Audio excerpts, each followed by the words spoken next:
Merhaba arkadaşlar, kanalıma hoş geldiniz. Bugünkü modelimizi şöyle güzel bir ipim var, onunla başlayacağım. Orta kalınlıkta Himalaya Super Soft 100 gram 285 metre uzunluğu olan iplerden. Kullanacağım şiş 3,5 numara. Modelimiz oldukça güzel ve çıtı pıtı bir model, ajurlu. İnşallah siz de beğenir, benimle yaparsınız. Kanalıma abone değilseniz ücretsiz bir şekilde abone olup videolarımı da beğeniyorsanız beğeni yapmayı, yorum yapmayı, beni desteklemeyi unutmayın. Şimdiden hepinize teşekkürler. İsterseniz yapım aşamalarına geçelim. Evet, ilmeklerimizi alarak başlayalım. Şu şekilde birinci ilmeğimi aldım. Bu model için 6 ve 6'nın katları artı 3 ilmek sayısına ihtiyacımız var. Ben şöyle kısa bir anlatım yapacağım. Onun için az bir ilmek sayısına ihtiyacım var.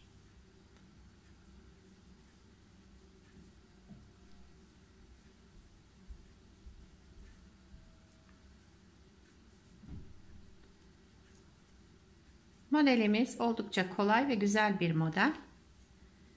Evet, şöyle bir sayalım ilmeklerimizi. 1, 2, 3, 4, 5, 6, 7, 8, 9, 10, 11, 12, 13, 14, 15, 16, 17, 18, 19, 20, 21. 21 ilmekle modelimi başlayacağım arkadaşlar.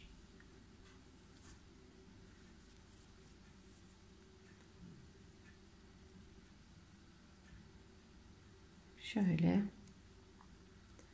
2 sıra düz yapacağız. Yani ön yüzünde düz. Modelimizin birinci sıra ön yüzündeyiz. Ben hemen bu sırada başlıyorum. Siz isterseniz lastiğin üzerine, yani dilediğiniz lastiği yaptıktan sonra bu modeli kurmaya başlayabilirsiniz. Birinci sıra ön yüzünde. Bütün ilmeklerimizi düz olarak örelim.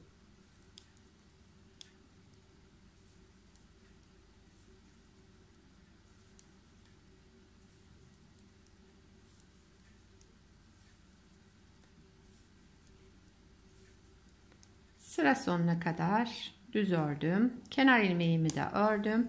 Birinci sıra ön yüzünde bu işlemleri yaptım. İkinci sıra arka yüzündeyim modelin.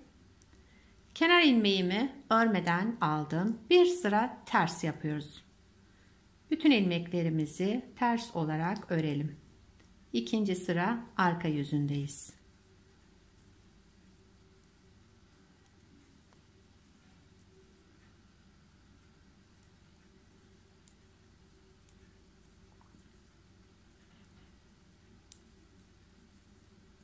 Modelimiz 4 sıradan oluşuyor. Hep bu 4 sıranın tekrarından.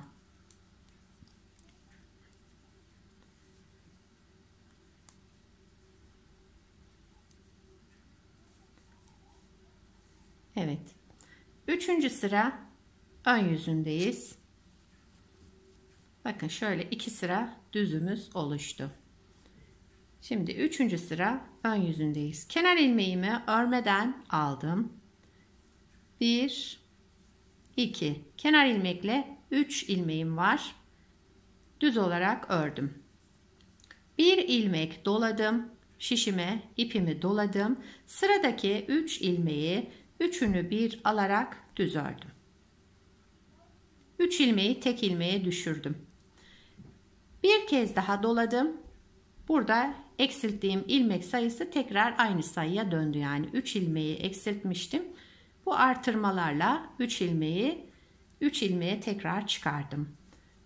1, 2, 3 ilmek düz ördüm. Şişime bir kez doladım. Sıradaki 3 ilmeği düz örerek kestim. Bir kez daha doladım. 3 ilmek düz ördüm. Bir kez doladım. Sıradaki 3 ilmeği düz örerek kestim. Bir kez daha doladım. Yine kenarda 3 ilmeğimiz kaldı. Onları da düz olarak ördüm. 3 ilmekle başlamıştım. Kenar ilmek dahil 3 ilmekle bitirdim. Dördüncü sıra arka yüzündeyiz. Son sıramız, modelimiz 4 sıradan oluşmakta. Kenar ilmeğimi örmeden aldım. Dördüncü sıra arka yüzünde bütün ilmeklerimizi düz olarak örelim.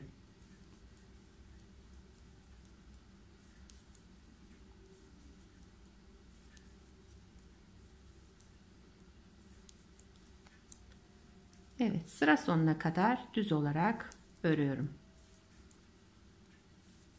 Gördüğünüz gibi model oldukça kolay. İlerledikçe kendini gösterecek. Bu modeli istediğiniz iple yapabilirsiniz. Ajurlu olduğu için koton, merserize iplerle yazlık örgülerinizde kullanabilirsiniz. Şimdi modeli bir kez kurduk. Bir kez daha kuralım arkadaşlar. Birinci sıra ön yüzündeyiz. Modelimizin bir sıra düz örüyorum. Birinci sıra ön yüzünde, sıra sonuna kadar düz olarak örelim. Bütün ilmeklerimi düz olarak örüyorum.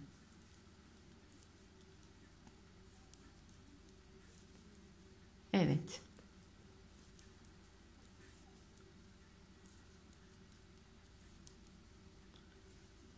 Kenar ilmeğimi de ördüm. İkinci sıra arka yüzündeyim. Kenar ilmeğimi örmeden aldım. Sıra sonuna kadar bütün ilmeklerimizi ters örelim.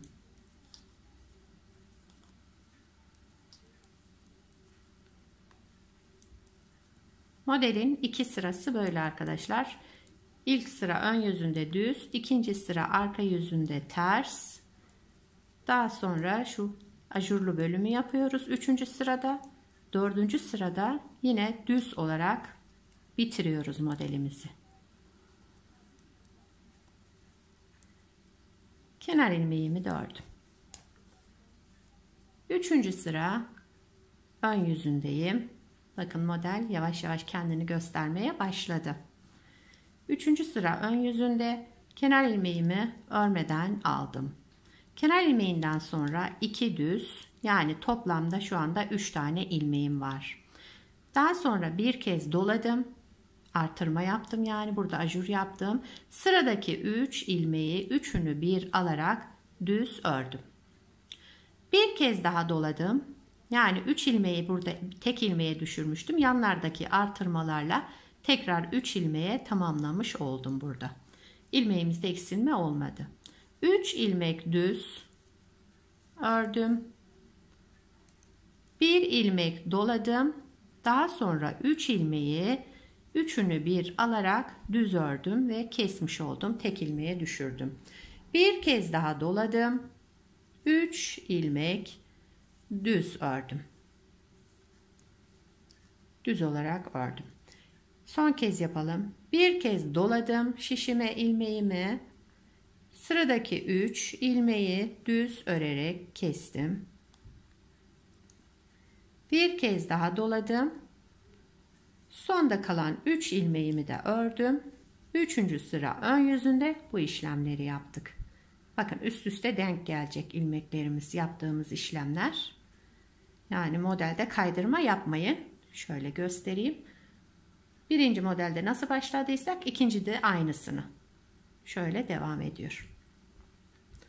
Dördüncü sıra arka yüzündeyiz modelimizin. Kenar ilmeğimi örmeden aldım. Bir sıra ters olarak, düz olarak örelim. Dördüncü sıra arka yüzünde bütün ilmeklerimizi düz olarak örelim. Önde ajur görüntüsünü bu sıramız veriyor arkadaşlar. Şöyle şu kabarık durmasını. Dördüncü sıra sağlamış oluyor.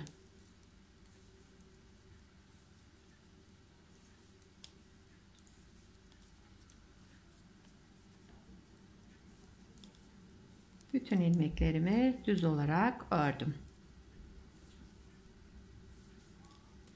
Kenar ilmeğimi de ördüm.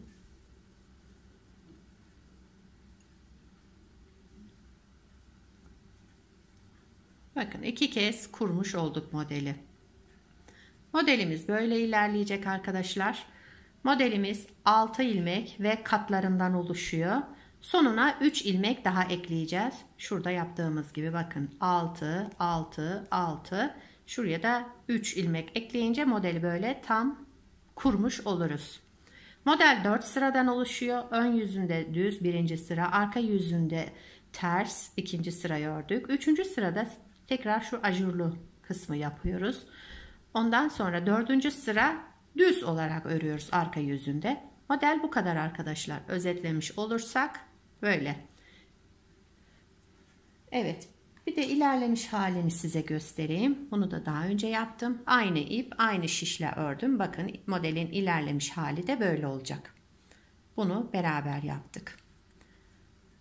Şöyle arka yüzünü de göstereyim. Modelin arka yüzü de bu şekilde. Kirar ilmeklerimiz böyle çıkacak. Ben şunda da böyle 2 sıra haroşa ördüm. Dediğim gibi siz istediğiniz lastiğin üzerine yapabilirsiniz. Haroşa lastikte bakın şu aralardakiyle uyum sağladı. Bence gayet güzel oldu. Şöyle görüntüsü de kabarık güzel bir model. Dediğim gibi yazlık iplerle, koton, merserize iplerle yaparsanız yazlık örgülerinizde de kullanabilirsiniz. Çünkü ajurlu bir model. Rahatlıkla kullanılabilecek bir model. Kalın iplerle de yaparsanız kışlık örgülerinizde de kullanabilirsiniz. Yelek yapılabilir. Hırka yapımında kullanılabilir. Bebek yeleklerinde, hırkalarında kullanılabilir. Yani istediğiniz örgüde kullanabileceğiniz kullanışlı ve yapımı da oldukça kolay bir model. Beni buraya kadar izlediyseniz arkadaşlar bir beğeni yapmayı, yorum yapmayı, beni desteklemeyi unutmayın. Şimdiden hepinize teşekkürler. Yapacak olanlara kolay gelsin. Bir sonraki videoda görüşmek üzere. Hoşça kalın.